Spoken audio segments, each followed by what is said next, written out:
New marketing representatives in place to promote Dominica overseas. 11 to be honored at the Golden Drum Awards this weekend, and Dominica better poised to protect its crops from pest infestation. I am Julian Morris with the Channel 5 News. The details after this.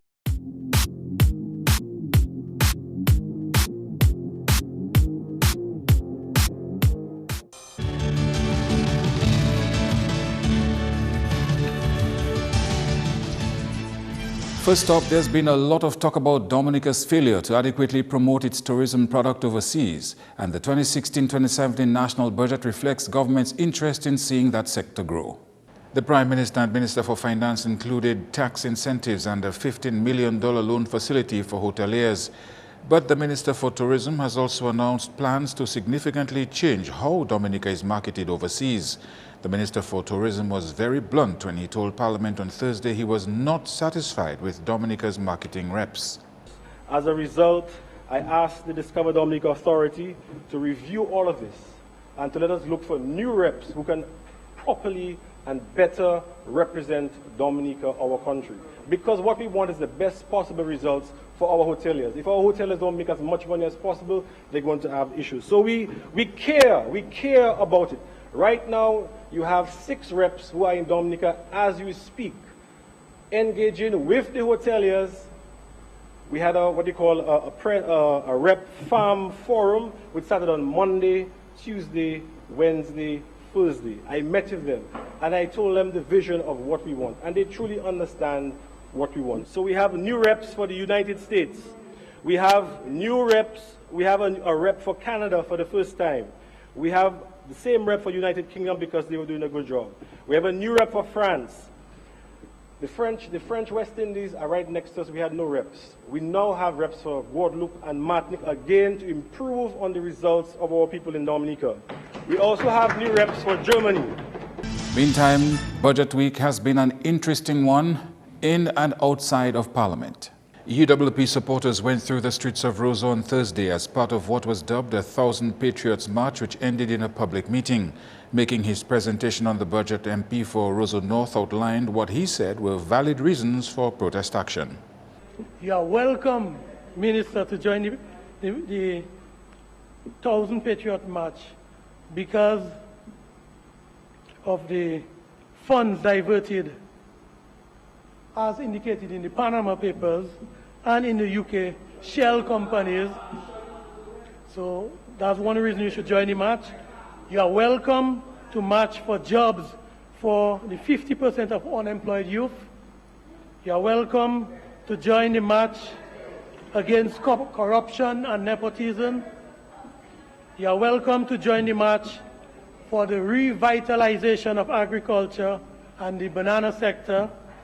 You are welcome to join the march, Minister for Trade, for the opening of the coffee plant and the Moroccan Hotel.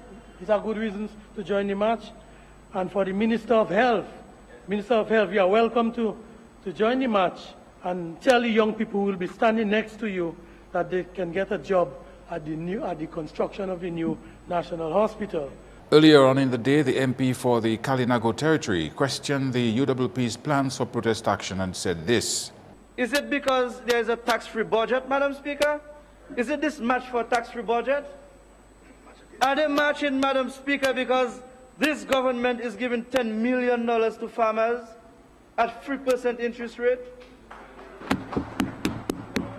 Are they marching, Madam Speaker, because this government is giving $15 million to the hotels for the tourism industry, Madam Speaker? Is this a match, Madam Speaker, because this government is giving 50% increase to the senior citizens of this country? Madam Speaker, is this a match because of this government going into renewable energy by developing the geothermal plant, Madam Speaker? Madam Speaker, is this a match because this government is giving a pilot health insurance scheme for our mothers and children who are the most vulnerable, Madam Speaker? Madam Speaker, is this a match because of the $23 million that we are going to spend on feeder roads? Madam Speaker, can you answer my questions? I have a lot more to ask. Madam Speaker, Is it a match because of the $279 million raised from the CBI project, Madam Speaker? Madam Speaker, is it a match because we have to use more of our eco-friendly products, Madam Speaker? Because we would have heard in the budget that we are going to take a stand on that, Madam Speaker. And finally, Madam Speaker, the 11th one, which there's no commandment for in the Bible, is it because of an establishment of a vulnerability risk fund? Yes. Is it because of the establishment of a vulnerability risk and resilient fund set up by this government, Madam Speaker? That's why they're going to match. Now, Madam Speaker, if these questions are the reasons why they are going to match, I'm prepared to match. And Channel 5 News has secured some feedback on the budget from the man on the street. We discovered that some don't follow the budget at all, but a lot of you do. Here's what some of you had to say. The increase from $200 to $300. My mother, we the children will benefit because my mother is a recipient of the $300. And if there's something we would use our money to buy for her now from her stipend, it can be bought for her. We have a lot of students on the roadside. Yes. We need to get them going. Right. Get them in work. Build something for them students and them to do something for themselves. Instead, they have to get drugs on the road line. It is a bad thing. Get the budget and then get them school children on the roadside. Build a factory. I was glad to hear about the insurance thing for the single parents and the children under free. I think it was going like that. I think that will benefit a lot of the single parents and help them, you know. To me, that is very good. No job for the young people and it's supposed to have. And there is none for young people. So I don't know. Budget, you don't think there are no allocations for employment? Well, it have, but it's for overseas people. I would say them like to see the $40 million for the location for the highway. That's what I'm talking about, and the bridge, right? But what do you find about those things? Those are good initiatives? Well, yes, I'm not against it. I am not against it, but they should. Dominicans should be involved in it. One man said he did not hear the entire budget, but he liked the Prime Minister's comments regarding deadbeat dads, men who refuse to take care of their children. I think that's a great move you're doing because I find some of the fathers just believe that being with a mother, that is the time they have to take responsibility of their children. And when the mother leaves them, to hell with the children, that's not nice. So when the Prime Minister talk about maximum punishment on that, I go in for that. I satisfied with that. Meantime, the newly elected DHT President has endorsed government's recent efforts to develop the tourism sector. The Castle Comfort Lodge manager took her seat in the President's chair this week. She expressed confidence in central government's efforts to recognize tourism as Dominica's main economic driver. The island's marketing budget has been doubled over the past 24 months.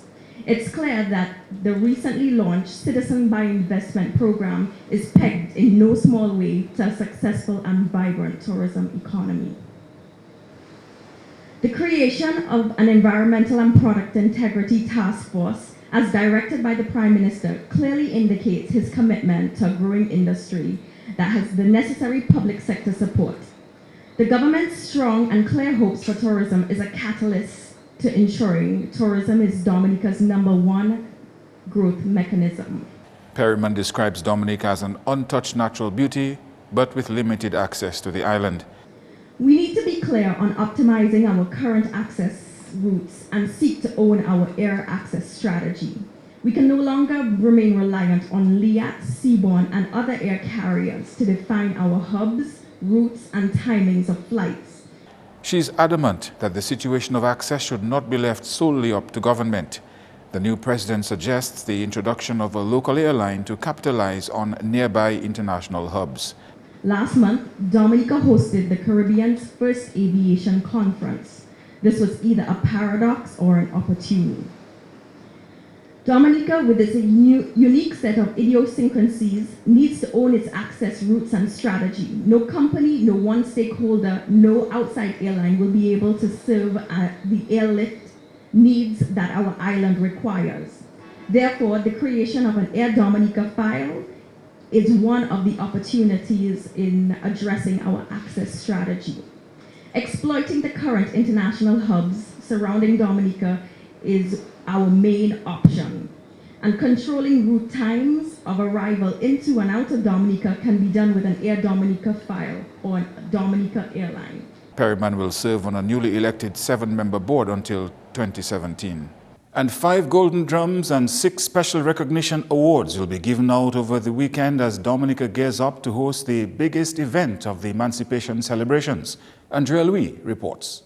The Golden Drum awardees are Mr. Stephen Drygo for Development and the Promotion of Traditional Music, Ms. Perla Christian for Excellence in Music Education and the Promotion of Choral Music, Mrs. Catherine Miranda Langley for Preservation and Promotion of Indigenous Culture, Mr. Levi Super L. Loblack for Excellence in Music, and Mrs. Regina Waltz for Promotion of Pageantry. The ceremony is scheduled for 30th July at the Arak House of Culture and has been on Dominica's emancipation calendar since 1982. The main highlight is the presentation of the Golden Drum Award to individuals, groups, or institutions that have made great contribution to the arts and culture spanning over 20 years. The Golden Drum is the top cultural award here in Dominica. The ceremony also includes a presentation of special recognition awards to those who have made special contributions in culture for a period under 20 years and to those who have achieved notable success in a particular field of art and culture. The Special Recognition Award was launched in 1998. The 6 who will receive special recognition awards are Mr. Craig Bellett for Promotion of Music, Mr. Hilroy Fingal for Excellence in Art, Mr. Ivan George for Development and Promotion of Traditional Dance, Mr. Carlton Henry for Promotion of Traditional Culture and Pageantry, the Performing Arts Workshop for Promotion and Development of Dance and Pageantry, and the St. Alphonsus Junior Choir for Excellence in Choral Music. Like last year, the award ceremony will be a red carpet affair. The National Cultural Council, along with the Cultural Division, expects a very successful event, and we are extending a special invitation to all Dominicans to come and experience an awards ceremony with a difference. The Golden Drum Awards ceremony is scheduled to begin at 8 p.m. on Saturday, 30th July. Andrea Louis, Channel 5 News. You're watching Channel 5 News will continue after the break.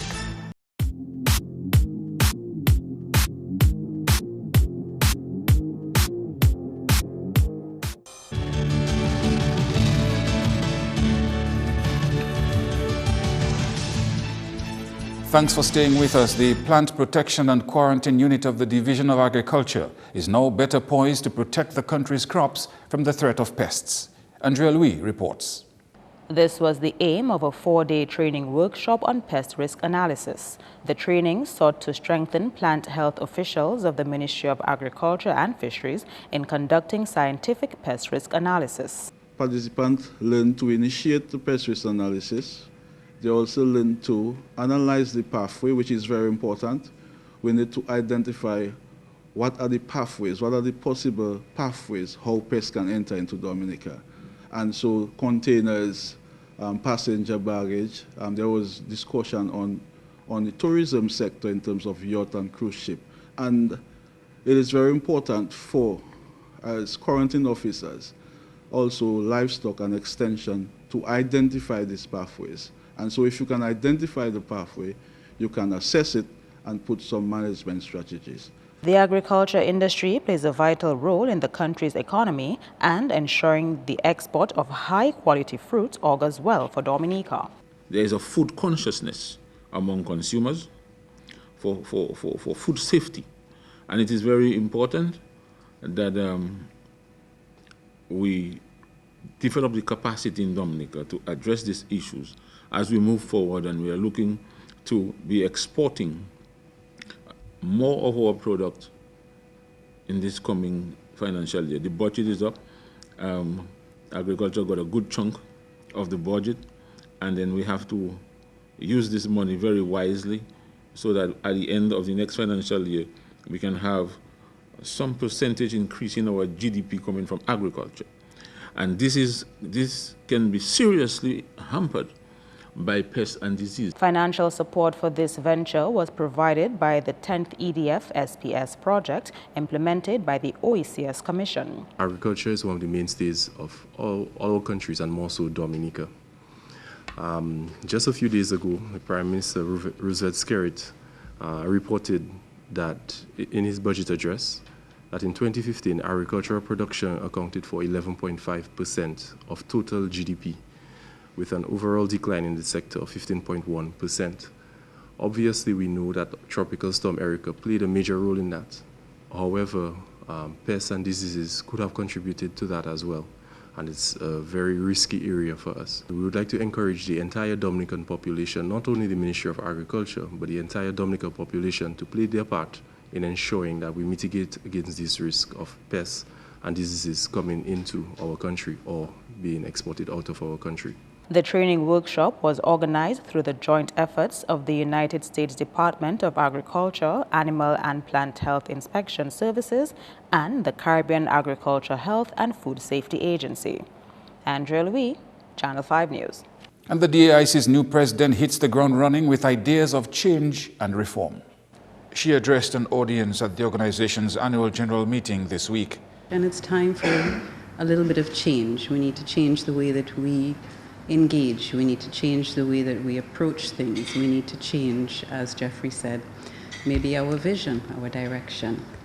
Ed's comments follow discussions coming out of the Caribbean Growth Forum, a regional entity geared at the development of micro, small and medium-sized enterprises. There is no better time than now, in the wake of the national budget address delivered yesterday, to seek non-traditional approaches to countermand the greatest challenge currently faced by the region, creating sustainable and inclusive growth. There are 4 possibilities for economies. 1, you have failed or failing states. 2, we have bare bones survival where we chug along. You have moderate progress, estimated at a minimum of 2% growth rate. And then we have the ultimate transformation, which occurs from a baseline of a 5.4% growth rate. This is where DAIC would like to see Dominica. The keynote speaker reminded the association and its members that they needed to support each other for the MSME sector to thrive. Consider each one of us as a single brick, helping to keep the wall upright. In this scenario, we need each member to remain strong and be fortified for the business sector to grow and not crumble. He lamented what he said was a lack of support among business owners, which he believes puts them at a disadvantage. 83 children from low-income areas are beneficiaries of a $2,000 donation to help with their educational development. The Love One, Teach One Foundation, through its numerous local and overseas-based partners, gave school supplies to children from Silver Lake, Yampis, Gutter Village and Bath Estate communities as part of its annual school supplies donation. Director of the foundation says the academic development of children is top on its agenda. It has been a very challenging year thus far, with limited funds to do our programs, but yet still we persevered. And I can boast on any given school day, all the children are at school. Also this year, 5 of our children in our program have sat the GSAT exam, and so off to high school. 1 to convent, 1 to DGA, that is a Dominica Grammar School, 1 to St. Mary's Primary School, 1 to St. Martin's Secondary School, also 1 to Goodwill School and 1 to the Dominica Community High School. The work doesn't stop there. We will continue to work with the children and the parents to doing other programs, especially in the Silver Lake area. The Love One, Teach One Foundation is in its 10th year of operations. And Ophelia and Hunter among the headliners to perform at the annual bazaar at St. John's Catholic Church in Portsmouth this weekend. The events begin with a mass at 9 Sunday morning and will continue with entertainment for the entire family. Father Shapley says there will be 16 stalls offering clothing, food, drink and groceries as part of the fundraising effort. Funds raised will go towards the installation of electricity, tiling, ceiling and sound system, which will complete the project. The new building will replace the 150-year-old structure, which was flattened by an earthquake in 2004. That's news. Your sports highlights next with Kenny Williams.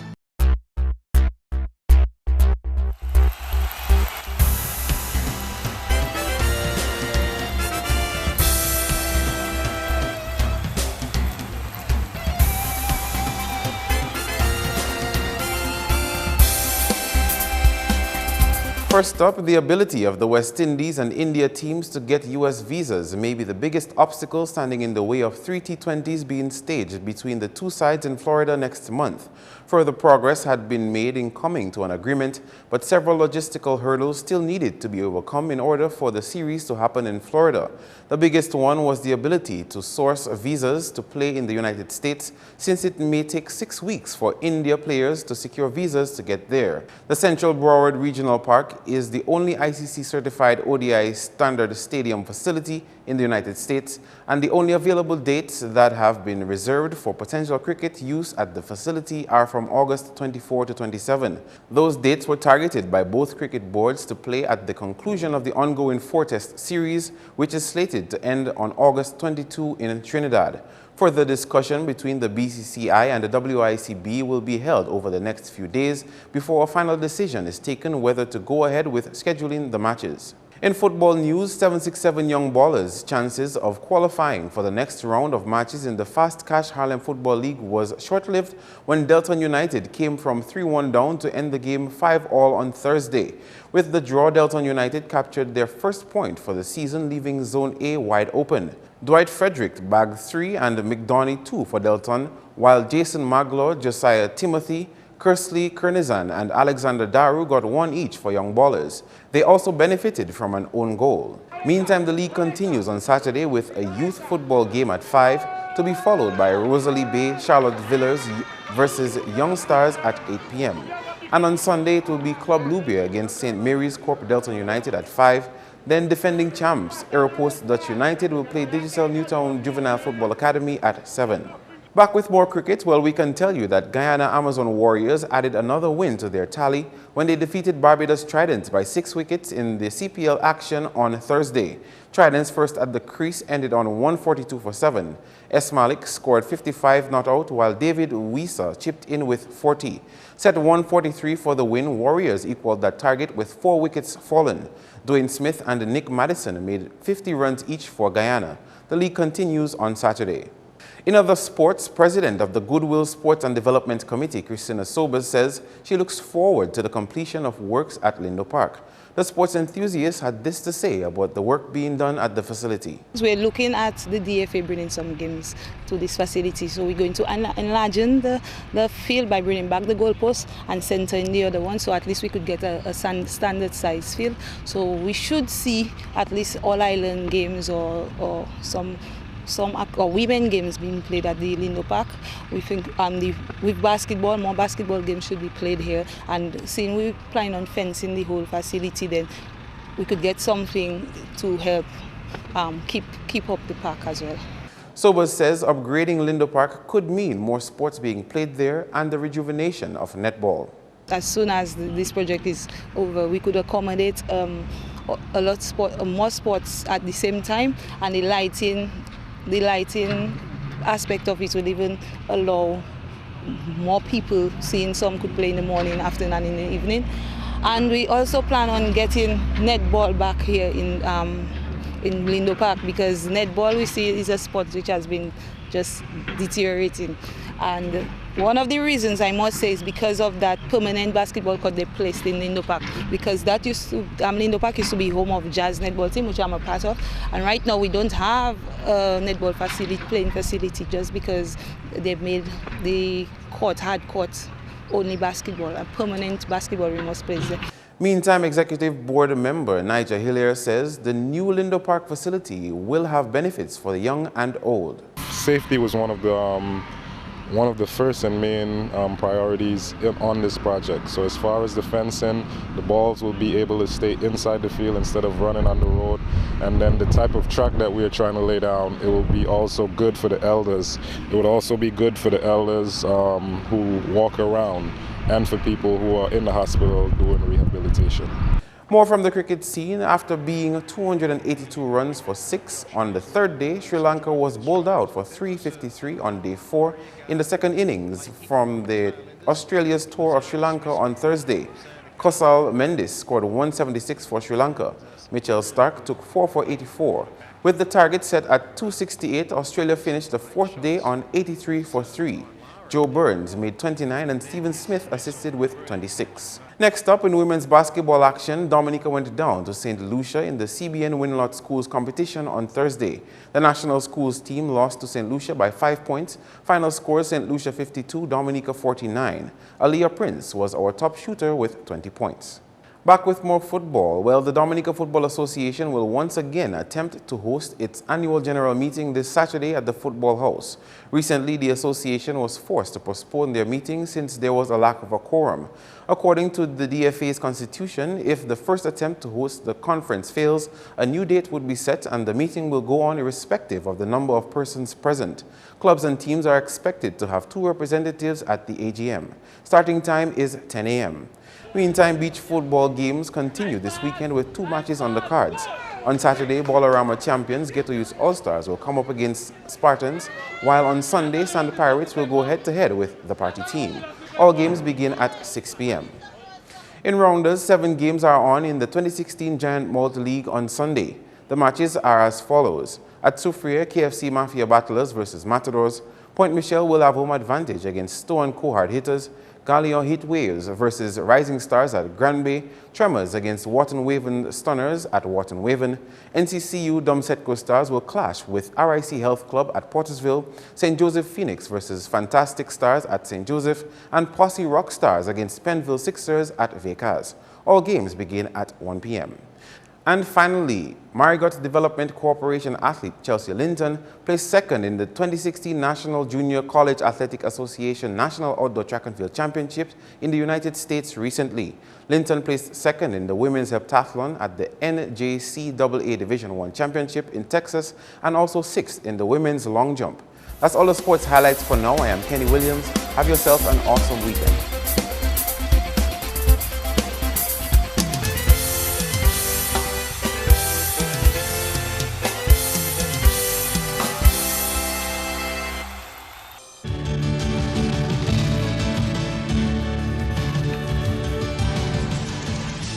Your weekend weather forecast is coming up next. Hello, good evening. Welcome to your weather. I'll be your presenter, Farah Rock Korea. Today, weak, unstable conditions produce partly cloudy to cloudy skies across the Caribbean. Earlier, visible satellite imagery shows some low-level clouds and also some high-level clouds across the islands of the Eastern Caribbean. Earlier, radar imagery showed, or indicated rather, a few scattered showers across the southern portion of the Lesser Antilles. The weather tonight is expected to be fairly partly cloudy with brief showers. However, it's a different situation for tomorrow due to an approaching tropical wave. The weather will be increasingly cloudy with scattered showers and possible thunderstorm activity. The marine conditions tomorrow will be moderate and waves will be up to 7 feet. All users of the sea are advised to exercise caution. Very interesting weather for the next 3 days as a vigorous tropical wave approaches. Tomorrow, Saturday, as I said, will be increasingly cloudy with scattered showers and possible thunderstorm activity. It is important to note, however, conditions will worsen by Saturday afternoon into Sunday, where it'll be cloudy to overcast with showers, thunderstorm activity, and gusty winds. Residents in areas prone to flooding, landslides, and falling rocks, you're advised to exercise caution. The weather on Monday will be mostly cloudy and breezy with scattered showers and possible isolated thunderstorms. As the westward moving tropical wave approaches the Caribbean tomorrow, we can expect, along with the other islands, generally cloudy skies with thunderstorm activity and maximum temperatures of up to 32 degrees Celsius. On the international scene, thunderstorm activity expected for the city of Caracas, cloudy skies over New York, and the cities of Miami, London, and Beijing can enjoy some partly cloudy skies. The sun will rise tomorrow at 5:47 a.m. and will set at 6:36 p.m. Please remember, we are in hurricane season. For updated information, please visit our website at weather.gov.dm or call the weather hotline at 447-5555. Join us next time for your next weather broadcast. Thank you. To end the news, the headlines. New marketing representatives in place to promote Dominica overseas. 11 to be honored at the Golden Drum Awards this weekend. And Dominica better poised to protect its crops from pest infestation. Feel free to contact us at news@marpin2k4.com. You can also access our past newscasts on our YouTube channel. On behalf of the production team, I am Julian Morris, and to all our viewers around the world, thanks for watching and have a good weekend.